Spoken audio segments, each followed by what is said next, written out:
Halo semua. Hai, Assalamualaikum. Kita bertemu kembali dalam slot Kisah Seram. Okay, set kali ni lain sikit sebab I dah pergi turun dah. I try nak buat kat bawah tapi hujan lebat, so bunyi dia bising.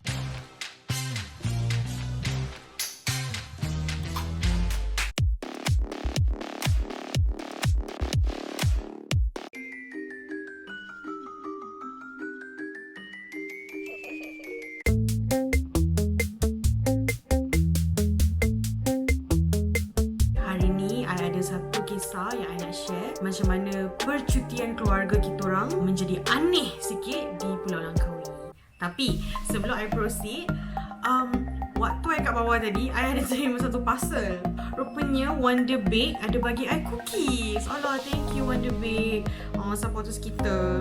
So dia bagi ni, dia bagi American Choc Chip. Lagi satu is Dark Choc Caramel Chip. Actually, I dah makan dah. But saya nak tunjuk ke korang lah betapa rangut yang benda lah ni. Sedap. Ni bukan tipu. Sedap gila. Kita semua kat bawah, nanti korang check it out, okay? Mari kita mulakan kisah kita.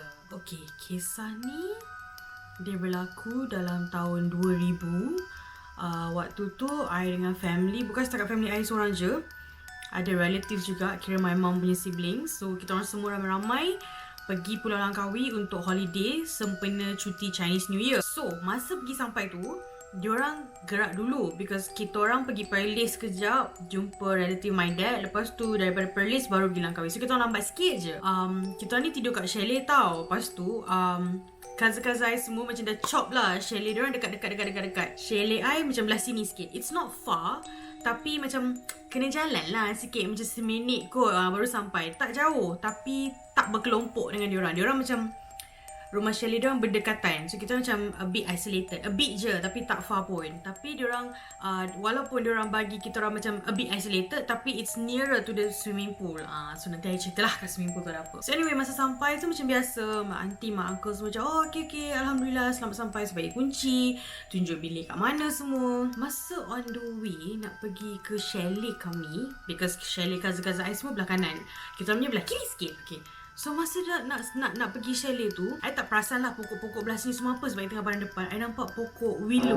Nama pokok tu dia weeping willow. Dia memang rimbun-rimbun pokok willow tu. Weeping willow ni, untuk kepercayaan Mak Saleh, dia adalah pokok di mana banyak yang wandering spirits ni trap dalam pokok tu. Tapi masa I nampak pokok tu, I tak adalah rasa apa-apa sebab itu kisah Mak Saleh. Takkanlah ada hantu Mak Saleh pula yang tertrap. Kat situ saya macam biar je. Tapi I taklah rasa macam ada pula pokok willow kat sini ya.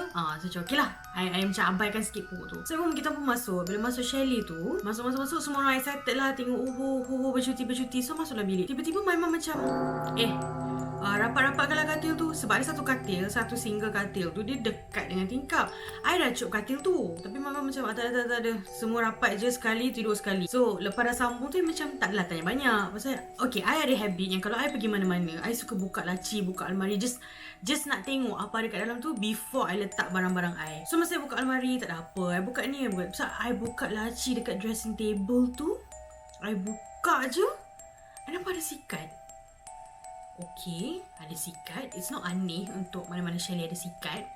Tapi it's not the usual sikat yang ada chop chalet tu ke hotel ke. Tak ada tau. Ni sikat macam sikat rumah kita. Lepas tu bila I angkat depan my mom, I angkat, ada 1, 2, 3 helai lah rambut panjang je. I macam apa ni. Lepas tu my mom macam dah letak balik. Tak payah pakai. Letak je. Dah jangan buka dah laci tu. Okay lah, letak. Okay lah, rasa macam aneh. Tapi sebab baru sangat sampai kan, so tak adalah nak rasa seram. Macam tak apalah, nak mandi swimming pool lah kan. Okay, sudah keluar, pergilah check out the swimming pool. Macam cousin-cousin I semua pergi. So waktu diorang pergi jalan tu, I pun macam I nak pergi dekat tangga tu lah yang ada weeping willow tree tu. Dalam bahasa Melayu I rasa pokok tu nama dia janda merana. Aku tak tahulah kenapa nama pokok tu macam tu tapi nama dia begitu. Lalu I macam terasa seram. Ni siang ni macam tak sedap lah. Tapi dah semua orang dah pergi pool kan. Saya pun macam okay, tak apalah, jangan pergi. Lepas tu I can't stop thinking like, kenapa aku rasa seram dekat pool ni. Aku rasa tak selesa. So I tak ada nak cakap siapa-siapa. I just okay dah habis diorang sudah lepak. Macam okay lah, tak apalah, turun lah balik kat bilik. So itu macam pengalaman pertama I masa sampai lah. Okay, I macam nampak sikat.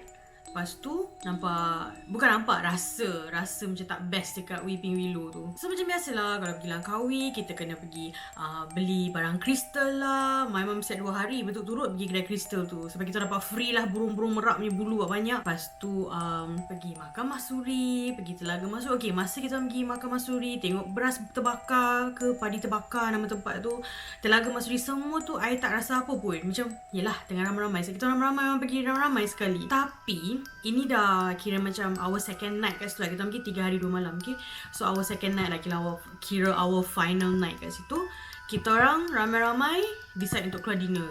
Makan-makan ni, makan. Tapi banyak, sebab masa kita pergi cuti tu Chinese New Year, so banyak kedai tutup. So I sarankan lah kalau nak pergi cuti-cuti tak payah pergi Chinese New Year lah, banyak kedai tutup.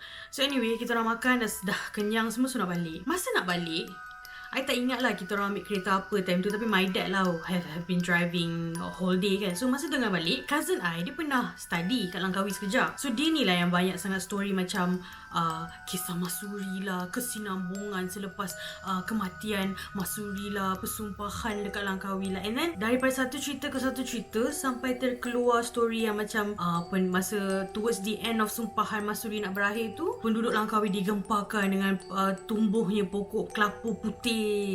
Lepas tu ada nampak sekumpulan beruk putih. Lepas tu ada penemuan macam buaya putih. So banyak sangat putih. I pula macam nak into the conversation, tapi mulut tu bodoh lah, senang cakap. Okay, so I macam yelah putih-putih ni kan, kejap lagi adalah benda putih terbang kat sebelah.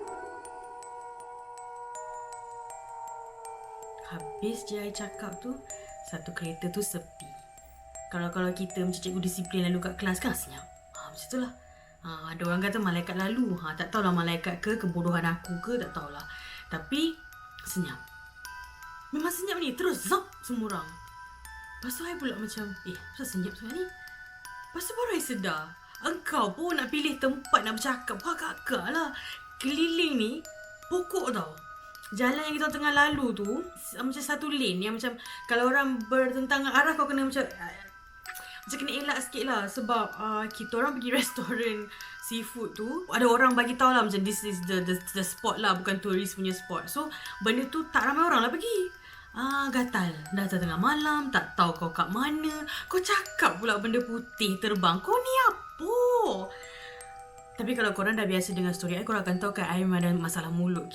Okay, masa kita tengah jalan yang tengah semua senyap tu, kebetulan sangat, tipikal kebetulan, tak ada lampu jalan. Kau bayangkan cakap pasal hantu dalam kereta ramai-ramai pasal sumpahan Masuri, tak ada lampu, tak tahu jalan kat mana, kalau apa-apa jadi habis semua akan salahkan aku. So okay lah, dah sampai. So semua orang pun sampai lah dekat parking. Masa kat parking tu, cousin-cousin I semua macam okay, siapa lambat sampai dia kambing. Macam tu lah, you know. Aku tak ingat sangat lah sebenarnya siapa lambat sampai tu apa. But okay lah, you guys can imagine lah. Tapi diorang semua satu kelompok. So kalau diorang racing, boleh lah macam siapa lambat sampai. Kalau I nak racing dengan siapa, rumah kita kat belah sini. So what I did was okay, I cakap dengan family I je lah, okay siapa lambat sampai, whatever lah, dia kambing, macam tu. So belum sempat my mum nak cakap apa-apa, I dah pergi lari dah ni. Wah, tadi tak pandai dengan cakap pasal hantu, kau lari dulu tengah. Dah lah malam, memang malam, lewat malam dah. Tiba-tiba I terstop kat satu pokok ni. I terstop sebab I yang terasa macam apa aku nampak ni dekat anak mata I. Nampak dah macam ada kain putih macam tu tau. I macam apa ni, saya terstop. Takut. Tak adalah berani, takut. So I macam anak mata dah nampak kain. Tapi seingat I, masa I lalu, kan masa kita nak check in kan hari tu, masa lalu I nampak pokok Weeping Willow je kan. I cakap I tak perasan pun pokok apa-apa yang ada kat sini tu. So masa I sampai, tak nampak pun ada banner ke apa yang tergantung. So kenapa tiba-tiba sekarang ni aku rasa macam ada kain putih? Alah, itulah mulut. So I pula ego. Patutnya kalau kau dah takut je tu, kau belah je lah kat mak kau. Tak. Pandang atas. Pandang, apa tu? Nasib baik guys, hijab I tak terbuka. So I tak nampak apa-apa ya. Pandang pokok tu lama. Sebab dia ada macam dahan macam V macam tu. So I rasa macam dekat situ ada benda. I rasa tak selesa. I rasa macam benda tu pandang I. So I pandang, I tenung je pokok tu.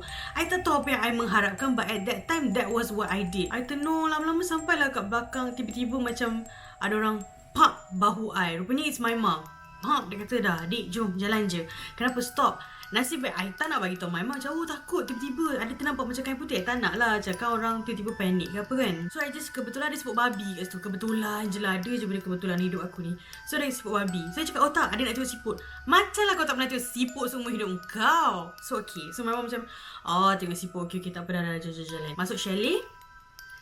My mum, dia berkelakuan aneh. Dia tak meracau ke apalah. Okay, kita dah masuk semua. My mom tanya, orang sebelah ada rumah tak? Rasa last nampak pagi tadi lah. Dia bawa anak-anak pergi pool. Dah check out kot. Dah tak ada dah. Tak daripada tengah hari je tak ada bunyi dah. Okay, lepas tu my mom jalan. Dia jalan macam, okay, kita semua dah pergi dah ni. Okay, pergi mandi lah apa semua. Lepas tu dah tukar baju tidur. Nak tengok TV lah. My dad lepas dia dah habis solat semua, dia memang terus masuk tidur. Penat, been travelling all day kan. So kita orang ni lah 3 beradik ni, kiki tak habis-habis. Tak apa yang dia bawa ni lagi.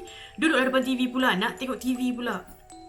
My mom tak habis-habis dengan gaya dia yang duk berjalan pelan-pelan. Pandang sana, pandang sini. Kita macam, Ma, kenapa? Lepas tu my mom tanya, korang nampak mama bergerak tak? I macam, tak adalah, Mama diri je, kenapa? So dia kata, Mama rasa badan Mama berombak ni. Berombak? I cakap, macam mana tu? So dia kata, macam atas air. Macam atas air? Dia kata, tu dia tanya ada orang sebelah ke tak? Kok anak orang tu berlari-lari ke? Kita punya kayu tu vibrate ke apa kan? Saya cakap, tak ada. Kalau ada mesti kita dengar budak lari-lari ni. Tak ada, senyap je.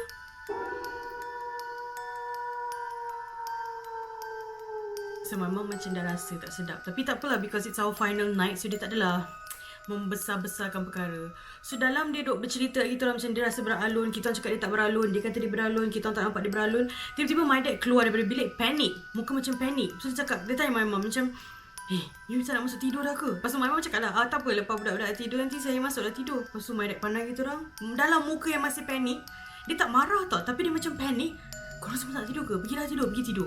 Kita macam, apa hal vacation buat kena tidur awal kan? Tapi senyap je lah. Lepas tu kita macam, okay lah, pada bapak aku suruh tidur, aku tidur lah. Kita tak kena lawan-lawan. Okay, so kita 3 beradik pun masuk. Bila dah masuk, my mom pandang tingkap tu.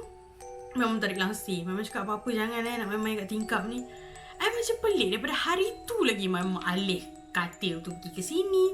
Tak bagi buka tingkap. Apa masalah tingkap tu? So tak apalah. Tapi I tak tanya. I jenis yang kalau dalam keadaan tu I tak tanya apa-apa. I just senyap dulu. Kita apalah, so kita tidur. So my dad dengan my mom dah tengok kita dah ambil position. Adik dekat tengah, abang kakak kat sini. Okay, so my mom pun keluar lah. My dad tak cakap apa. My mom tanya kenapa still tak nak cerita. My mom kan jenis yang macam kalau ada apa-apa yang tak sedap, dia akan pilih untuk stay up kan.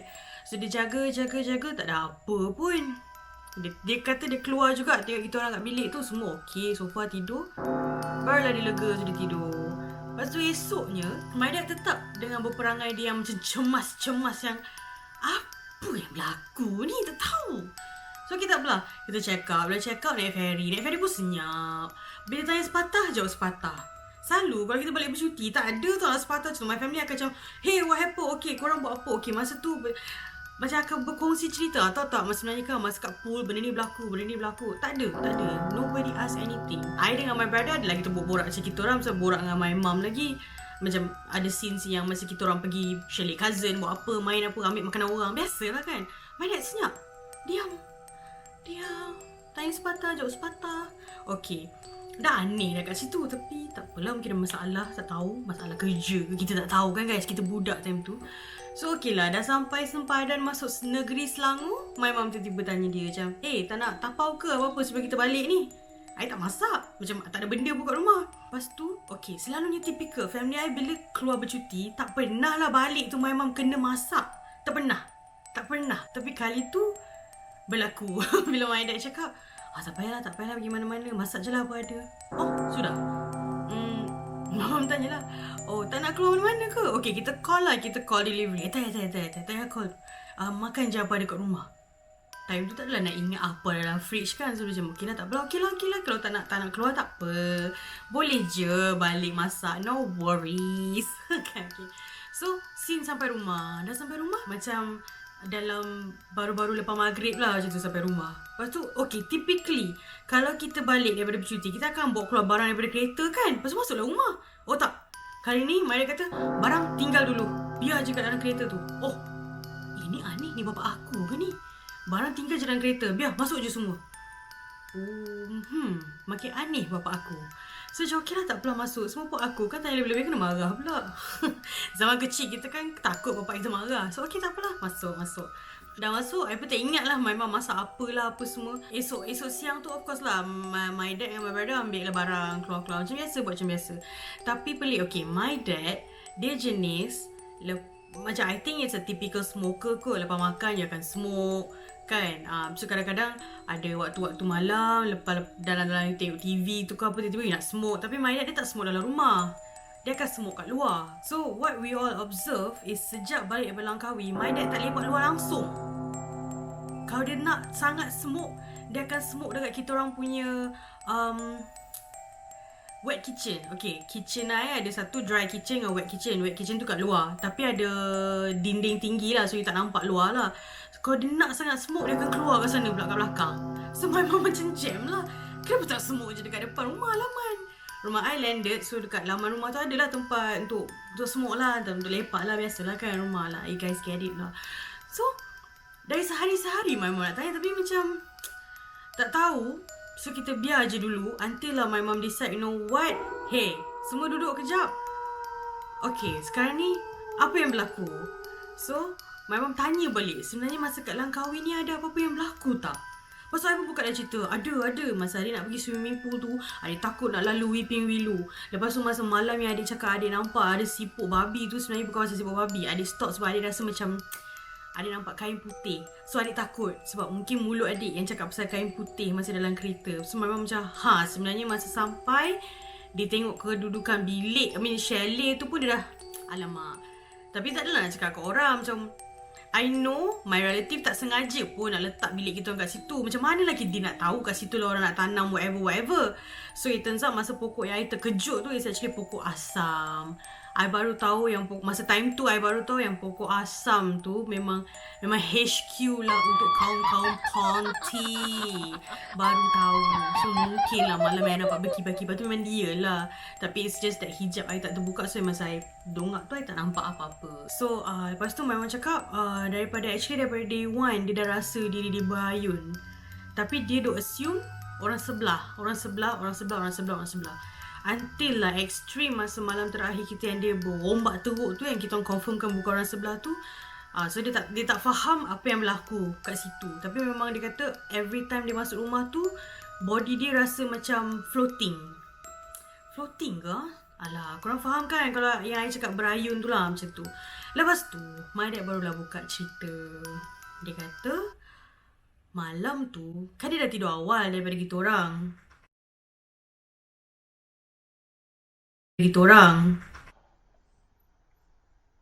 Malam tu kan dia dah tidur awal dari kita orang. Dia terjaga sebab dia rasa macam ada orang panggil-panggil dia. So dia pun terjaga. Dia terjaga tengok my mom tak ada kat sebelah. Tapi dia nampak ada perempuan berdiri dekat tepi katil, kat bucu katil tempat dia tidur tu. Perempuan tu pakai baju hitam. Dia tak ingatlah kebaya ke kurung ke, but it was hitam. Lepas tu perempuan tu macam pakai selendang tutup rambut dia pun hitam. Muka tak ngeri lah, dia nampak lah muka macam perempuan tapi dia tak kenal. And then dia tahu sangat lah itu hantu, sebab siapa je lagi nak diri-diri kat situ. And then yang buat dia rasa seriau tu sebab tak ada expression. Benda tu tenung je my dad. Muka bukan marah, muka bukan senyum, muka tak ada ekspresi. Macam pandang je. Macam tu. Kau nak buat apa? Itu yang my dad panik. Tapi bila dia nampak kita orang tak tidur lagi, dia tak sampai hati nak cakap kat my mom depan anak-anak yang macam ada hantu dalam bilik dia. Tak nak kau semua takut. So dia macam awak tak nak tidur lagi ke? Korang tak nak tidur ke? Tidurlah semua orang, tidurlah. Macam tu lah. And bila dia nampak my mom masuk bilik and then tak ada bagi reaksi apa-apa, means dia tengok my mom tak perasan lah benda tu. Means my mom tak lihat benda tu. So what my dad did was tukar tempat tidur tanpa bagi tahu my mom supaya tak nak panik. Tapi at the same time dia baca lah ayat kursi semua untuk pendinding anak-anak dan isteri. And then bangun esok dia ternampak tak ada apa-apa yang pelik. So dia just, sebab tu dia senyap. And then masa my mom tanya nak pergi tapau ke apa, dia tak nak. Dia rasa macam dah get away from Langkawi tu, dia just nak balik je. Nak balik ke tempat yang dia selesa. Sebab dia rasa macam tak tenteram kan, saya terbayang-bayang pula benda tu kan. Bila masa dia cerita tu, dia cakap lah, Mak Suri kot yang visit. Memang tak logik lah guys. Apa Mak Suri nak visit-visit? Tak ada itu semua kurafat, jangan percaya. I was 10 at that time, so memang tak matang lah. So nak tak nak, my mum kata okay, kita ni semua kena pergi berubat. So pergilah jumpa berubat. Bukan bomoh kita pergi berubat lah, berubat cari Islam. Nak tanya ada ke kalau ada benda yang menumpang ke apa, tak nak lah. Oh ya, kenapa my dad tak nak keluar smoke tu semua? Dia kata sebab every time dia keluar rumah, dia rasa seram semacam, like bulu roma dia tegak, like it's not macam biasalah. Kadang-kadang ada setengah malam kita rasa macam seram-seram. Tak, ni my dad keluar je dia rasa seram, meremang bulu roma dia tak boleh nak smoke kalau dia tak selesa. Lepas tu dia ada bau-bau yang wangi-wangi yang dia tak boleh nak explain bau tu bau apa. That's why dia avoid keluar. So anyway, kita orang pergilah jumpa. So semua berjumpa ni okay, Alhamdulillah tak ada apa yang menumpang, tak ada apa yang bertenggek kat kami. Tapi orang tu explain macam pokok weeping willow tu atau janda merana tu, okay, dia bukanlah macam wandering spirits trap. Orang putih percaya tak? Tapi bila pokok rimbun-rimbun yang tak ada orang bela, yang memang dibiar, meliar macam tu, itu memang tempat kesukaan benda-benda macam tu. So it's normal untuk I rasa tak selesa. And kalau kita jumpa pokok-pokok macam tu pun, kita dinasihatkan untuk elakkanlah berada di tempat-tempat macam tu. So masa I nak pergi swimming pool, I rasa seram tu, betul lah, meaning adalah kot benda tu kat situ. Pasal I tanya lah pasal macam pokok asam tu, betul ke? So yes, pokok asam is memang HQ untuk Ponti, itu terbukti. So okay lah, patutlah my mom tak bagi tengok tingkap apa tu semua. Sebab tingkap chalet tu memang betul-betul nampak pokok asam tu. So clear kat situ. Lepas tu persoalan my mom, kenapa dia rasa berombak? Lepas tu orang tu explain, bila kita masuk dalam kawasan yang orang Melayu kita panggil macam keras lah, okay, tempat yang berpenunggu, dia ada dua je sign yang buatkan kita boleh rasa, okay, kita mungkin hijab tak terbuka, tapi body kita akan react kepada aura-aura benda ni. So salah satunya ialah kita pening. Bila kita masuk dalam tempat yang keras, kita mungkin tak rasa apa-apa, tapi kalau lepas kita keluar je, kita akan pening yang tak boleh nak handle, yang boleh melepek baring je. Itu maksudnya benda tu macam kepala you berat sebab tempat tu keras. Lagi satu, it's you punya badan rasa berombak, macam beralun macam tu lah. Itu tanda-tanda you dah masuk dalam ruang yang ada berpenunggu lah in a way. Itu antara cara-cara orang tu bagi tahu lah. I tak tahu, I tak pakar. Orang tu lah yang cakap. And then yang buatkan my dad tak boleh nak keluar malam tu, rupanya okay, masa tahun ni zaman yang very popular untuk tanam pokok tanduk rusa. Memang every house you pergi memang ada lah, dalam dekorasi laman diorang ada pokok tanduk rusa. So rumah I at that time ada banyak pokok tanduk rusa. Little did we know, pokok tanduk rusa tu is actually tempat kesukaan untuk Cik Lang pergi bertenggek kat situ. Tempat duduk dia, macam cushion dia lah. Sebab benda tu kan akan tumbuh dekat pokok-pokok besar yang liar. So dekat situ dia akan tumbuh di celah-celah dahan tu, kat situ lah dia duduk bertenggek. Itu yang buat my dad yang macam, sebab tu dia very sensitive untuk benda-benda tu. That's why bau-bau wangi tu semualah. So because of that, my mom got rid of pokok tanduk rusa. Apa yang kita belajar daripada Langkawi tu is, chalet tu berhantu lah, senang cerita. And how to detect ianya berhantu is not just pokok. Okay, pokok, dia kata tak ada kena-mengena pun. Entiti dalam rumah is lain, entiti dekat pokok asam is lain, entiti dekat weeping willow is lain.